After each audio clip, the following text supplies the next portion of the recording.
Hello everyone, Ninja back with another round of the Pokemon Trading Card Game World Championships. Looks like we have some sort of Lost Box deck playing Spiritomb on the left from Jesper Eriksson. And I spent so much time trying to look at that one, I did not see the other one on the right side. Let me just go back a little bit here. Can it show me? Can it show me, please? I'm a professional. Looks like maybe Lost Box Mirror. Yes, Lost Box Mirror, because there is a Mirage Gate in there, as you can see from that little... It's always hard to... When the video length is so long from their live stream, it's always hard to scrub to the exact right place that you need to be in. So it does look like a Lost Box Mirror. We got a Sableye on the left, we got a Mirage Gate on the right. Would make complete sense. It looks like Echoing Horn, Escape Rope, Forest Seal, Roxanne, Battle VIP, Mirage Gate, prized on the right from Brennan Cameraman, and Jesper here has Spiritomb, Battle VIP Pass, Sableye, Water Energy, Escape Rope, Nest Ball. So nothing super important or relevant from either side here.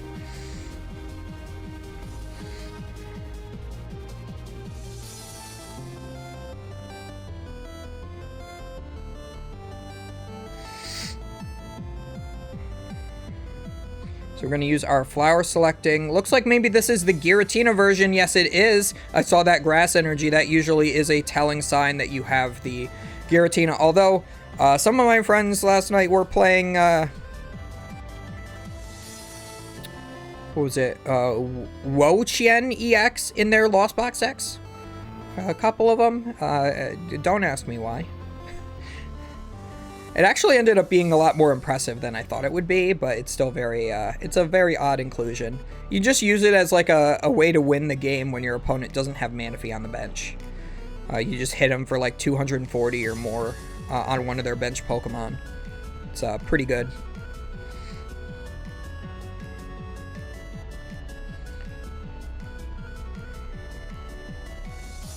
That is also a cool shirt. I think that's the competitor shirt. Yokohama. I love the navy color. My world shirt from 2019 is like a baby blue. I also gained like 60 pounds since then, so I can't fit into it. So, one of the many things on the agenda post-move for me, because I am moving this week. Which is why you have not seen me stream within these past couple of weeks. I've been spending too much time preparing for the move, as well as preparing the YouTube channel for not being able to upload to it for like 2 weeks, so I do apologize, but make sure you check me out on twitch.tv/theninjanic333. If you are at all interested in live streams, we do a lot of PTCG live stuff there. Unfortunately, that is the best client we have access to. Could have a better one if we went back to PTCGO, but we play with what we got. And I do want to try to do some games like on Discord with some friends at some point in the future. Or like IRL as well, because I have a way I can set my webcams up to be able to just record table matches as well. So doing all that kind of stuff on the live streams. And of course, if you enjoy videos like these, gotta always mention it here. Comment, like, and subscribe, because that helps the YouTube algorithm out with feeding you videos that are similar to mine, whether they are mine or not. And as well as if you specifically like mine, if you hit subscribe, there's that subscriber feed you can click on, and you can scroll through all the recent uploads from all your subscriptions, not just mine. So, looks like we are going to Battle VIP Pass off of the Forest Seal Stone. So we've used our V-Star power for the turn to be able to get that Sableye and Cramorant, filling that bench up as best we can here. And now that we have 4 cards in the Lost Zone, we can attack with the Cramorant, but we do unfortunately have to attack into a Radiant Greninja. That will not be a knockout. We'll do 110. If we're able to attack with Sableye in this next turn, it might not matter that we did not get the knockout this turn, because we'll get it next turn off of that damage that was left on there. So that is one of the ways you play around Lost Box, whether you're playing the mirror match or if you're playing like a Gardevoir, you make sure you put the Radiant Greninja up when your opponent plays Escape Rope generally. And looks like Jesper just scoops. I guess he just has nothing going for him. He was probably not going to get to an attack of any sort that turn. And being potentially 2 prizes behind in a Lost Box mirror is not something that you can even do. It's very hard to come back from something like that. Next to impossible. Not worth the time investment. So Jesper is just going to go ahead and go right into the next game as YouTube decides to skip a little bit more. Can we skip ahead? No. I forgot that.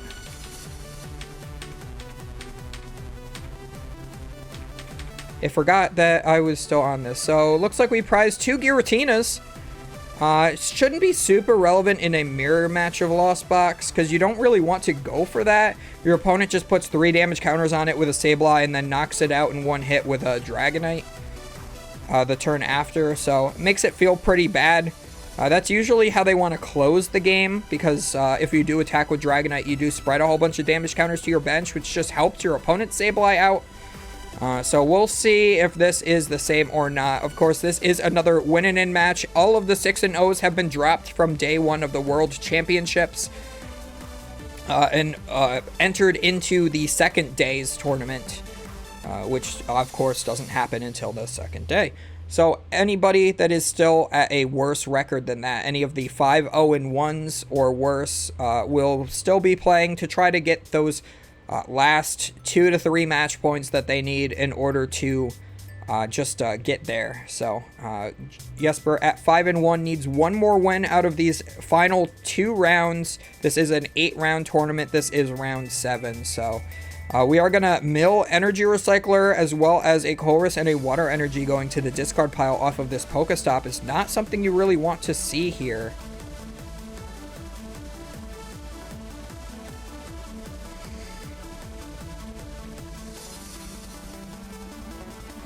Let's see, attach and retreat into the Comfey so we can use flower selecting.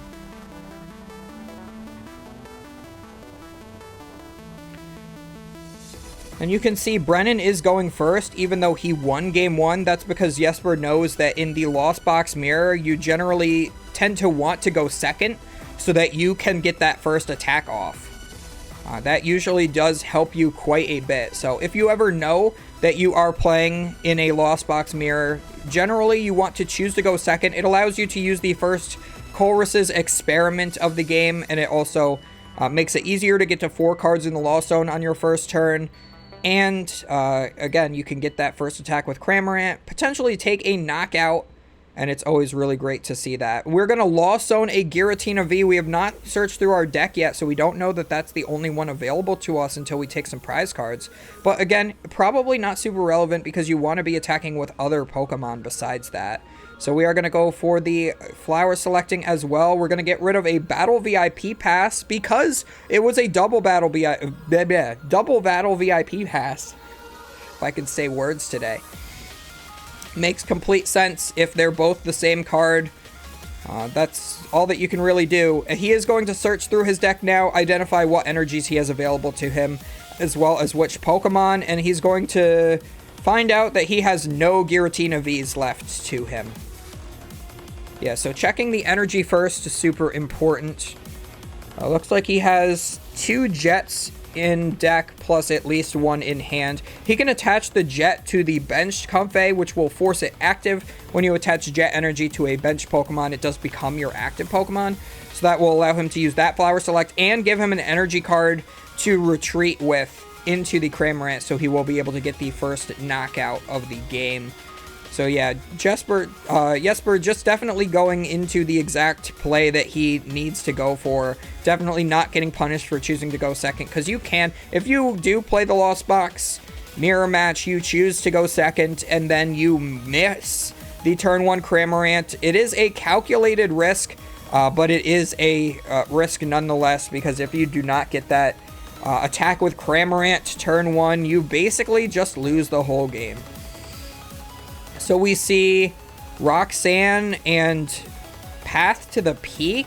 That is an interesting decision on which one you want to get rid of. If you get rid of the Roxanne, it allows you to play the Path to the Peak to shut off your opponent's Greninja, potentially forcing them to not really have a good response to you.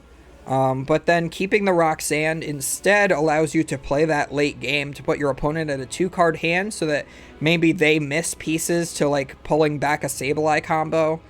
So that was definitely a very difficult choice. Jesper definitely going for the late game strategy of keeping the Rock Sand. Although I think personally I would have preferred to go for the early game Path to the Peak plan to shut off the Greninja. But we will see within a turn or two if that was the correct choice or not. There's a reason Jesper was at the World Championships and not me this year, so. We are going to go for the retreat into the Comfey and the Spit Innocently, the worst attack name in the game, to knock out Comfey. And we do see the Chorus's Experiment. Is that a lost vacuum? Yeah, so definitely grabbing the Roxanne was the correct choice because I do see a lost vacuum in there. I'm pretty sure. Oh no, that's a Artisan.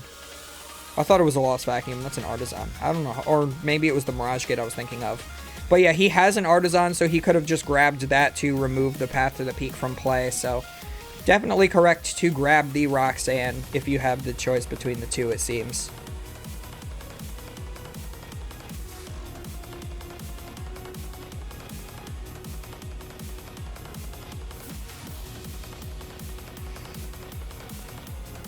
And just an attack from Cramorant. If we did not have that Chorus's Experiment, Brendan would not have been able to attack that turn. Because he had no Comfeys in play. That's probably what Jesper was hoping for, was no attack from the Cram, no Chorus's Experiment. Gonna Lost Zone a Giratina V-Star makes sense if you're going into a mirror match and you've already gotten rid of... You already have one Giratina V-Star in hand and... all of your remaining Giratina Vs are in the prize cards. Yeah, definitely makes a whole lot of sense there. Gonna go for the switch cart into the next Comfey to Flower Select yet again. As I mentioned in a previous round, bothers me a little bit seeing the Comfeys that do have the mismatched arts. Your opponent is always going to know that you're playing for Comfey, so it doesn't matter having the different arts, but just more of a like an OCD type of thing is that I kind of want all my cards to match.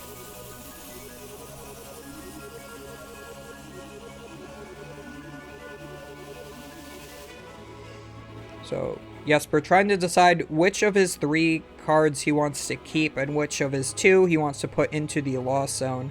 Oh, he's playing double Roxanne. Oh, yeah, then I definitely think that it would have been correct to put the 1 in the Lost Zone if you have access to 2 in your deck. Well, maybe he just wants to chain Roxanne's multiple turns in a row? That might be necessary in the Giratina version, because you are at a disadvantage to, like, the straight Turbo Lost Box. So we see yet another mismatched Comfey going down to the bench. We have 3 different arts of Comfey in play. We're going to use our switch to switch into that Comfey, use its Flower Selecting, get rid of a Cross Switcher. We did get rid of another... Oh, yeah, so we have a Cross Switcher in hand, so it feels a little weird getting rid of that. But if you got to do it, you got to do it.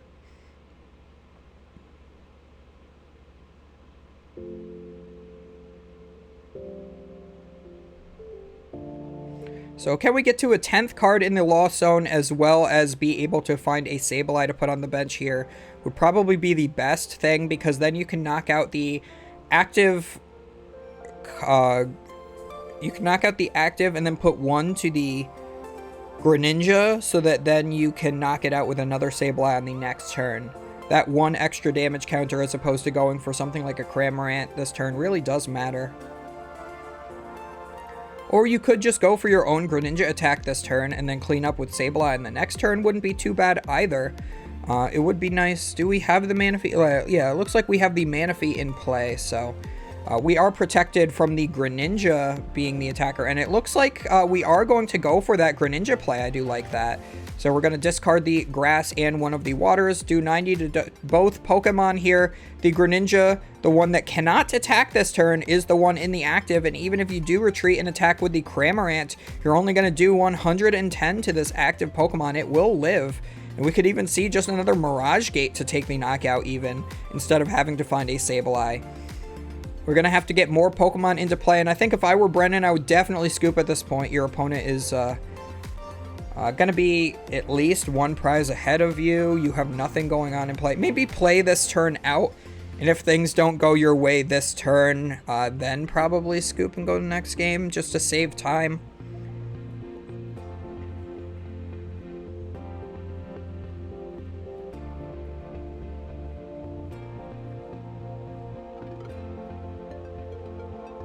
Alright, so I have this litter robot, right? And it keeps stopping mid-cycle.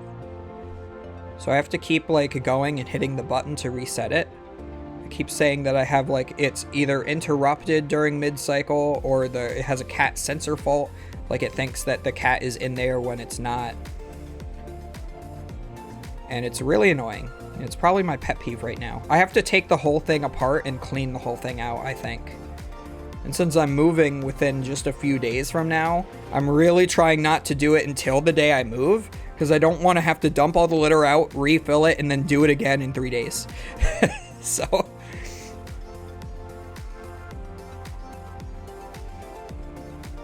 But then it means every time my cat uses the litter box, I have to get up, walk into the other room, hit the button, and then come back.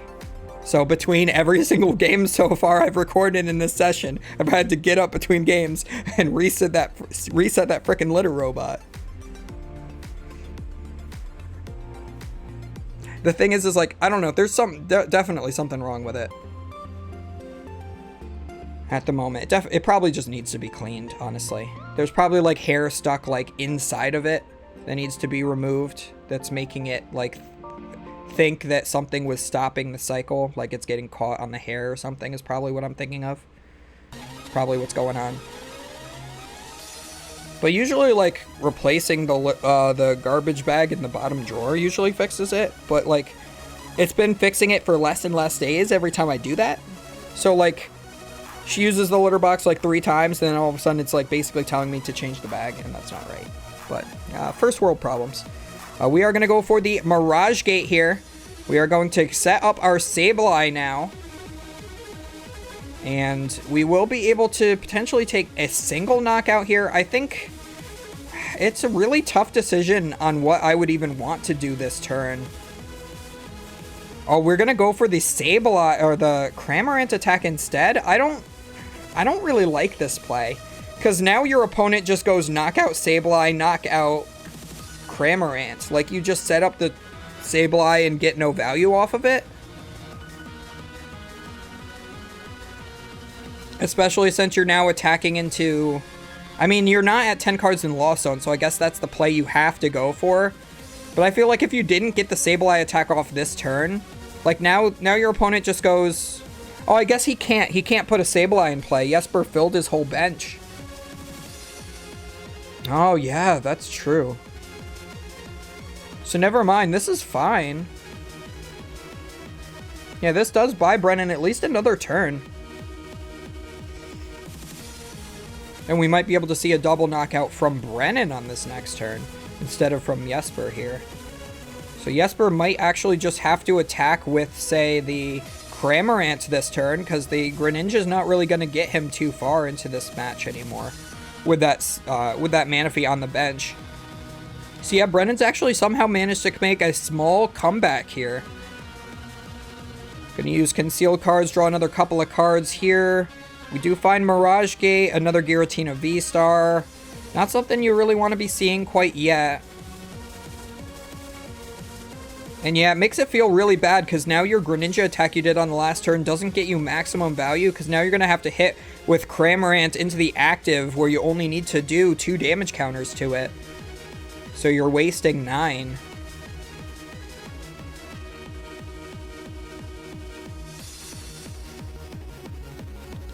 So Jesper is up 1 prize card here, but we could see Brennan actually take the lead this turn. Now, if you're Brennan, what do? I think maybe it might honestly be correct to go after the Greninja and Manaphy. Force your opponent to try to take care of exactly your Greninja on this turn, and then you recycle your Greninja, hoping your opponent didn't get the Manaphy back. This is also one of the reasons why I think it would be really cool to be able to fit Hawlucha into these decks. Usually Hawlucha, if you just like play better, you don't need it. But there are situations like this where Hawlucha would feel really great. What you could do is knock out the Radiant Greninja of your opponents and put 6 damage counters onto the Manaphy. And then on your next turn, you bench the Hawlucha to knock out the Manaphy. And then you use your own Greninja to attack in the same turn. Because the Hawlucha, it places a damage counter on 2 of your opponent's bench Pokemon once it's put down on the bench. So it can be very good in these Lost Box decks for the mirror, because you can just knock out 2 70 HP Pokemon at once. It also helps you against Gardevoir, but again, if you just like play more optimally, usually, or just draw a little bit better, it's usually an unnecessary card. You can also just start it as well, and that makes it pretty dead weight. Pretty much dead weight in the deck. And you don't really have a good way to search the card out. You would have to play something along the lines of Level Ball in your deck in order to do that, and I feel like that makes your deck a little bit less consistent. Because a card like that can't get like Radiant Greninja out of the deck like Nest Ball can.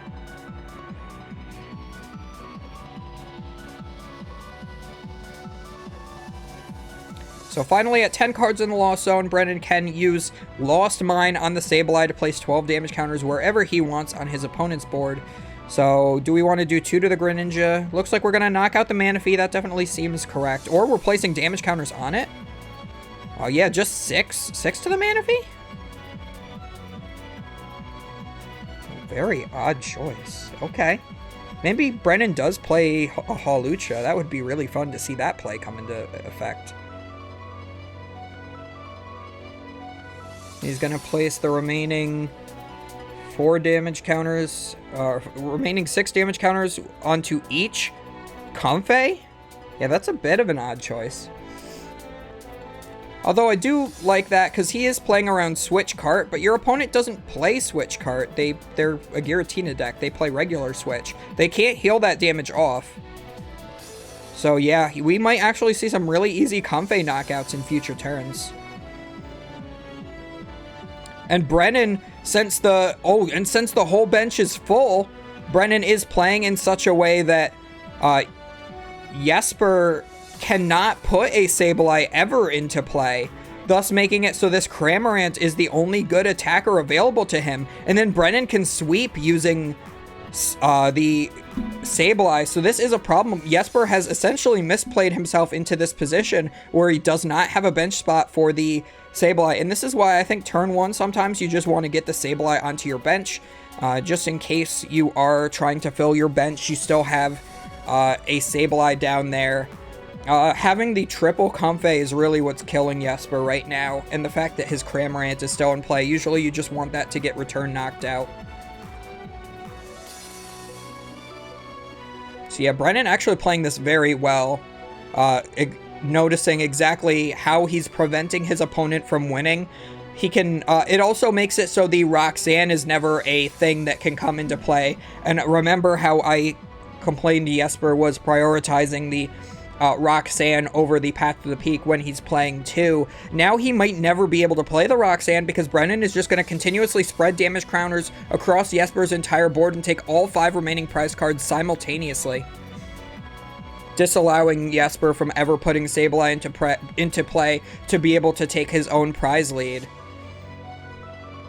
So yeah, Jesper is going to continuously be taking prize cards with this Cramorant, but Brennan will just be continuing to recycle his own Sableye every turn and just spreading those damage counters.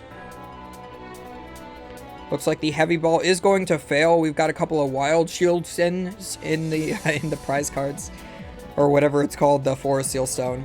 I love those. Sometimes I love how cards are named in other languages. I think just other languages are just very interesting to see exactly how they phrase things. So we do get another Sableye setup. We switch cart into it. We're probably going to put 6 to that Comfey. And then we're going to put the other 4, probably 2 and 2 or something.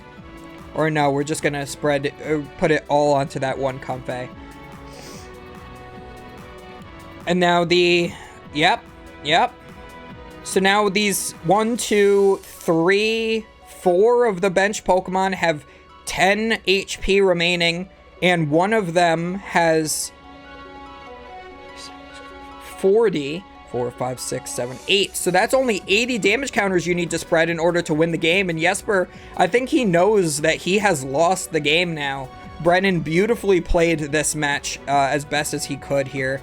Noticing the out to win the game very easily is just preventing your opponent from ever putting Sableye into play.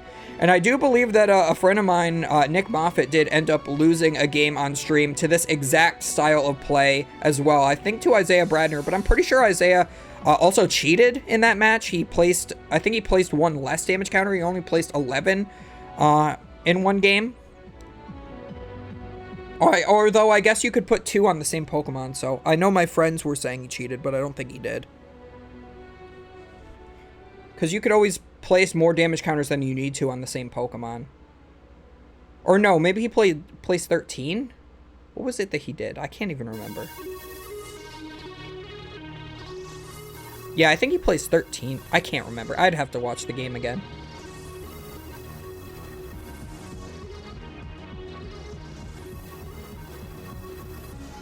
Either way, Moffitt said that it didn't matter. He would have lost either way. Because I think he took like all 6 prize cards in one turn.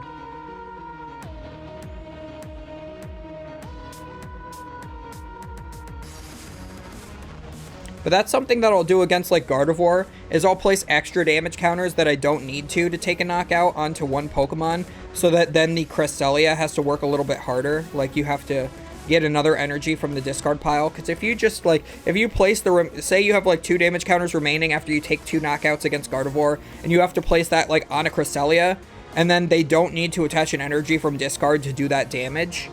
Like that's just free damage you gave your opponent to put onto your own board. So you could put that 20 extra, you could do 9 damage counters to a Ralts instead. And it looks like Brennan is the one playing the Roxanne here, limiting Jesper's hand even more. This is really ugly to watch.